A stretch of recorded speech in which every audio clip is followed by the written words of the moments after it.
It's your girl, Melissa Elizabeth, and you're watching Raising Cam's Kids. Okay, so on today, I decided to make a homemade parfait. I kind of been craving this for the past 2 weeks, but I didn't have everything quite that I needed.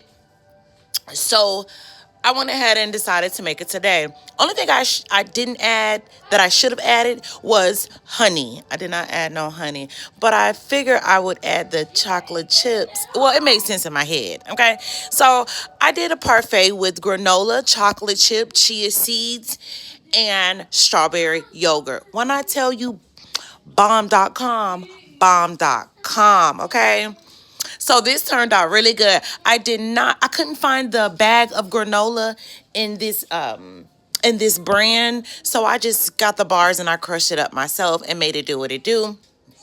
It turned out Nature Valley. That's what it was. Nature's Valley. I couldn't find the bag. I don't know if they were just out or I was just overlooking them in the grocery store. But nevertheless, it turned out just as good.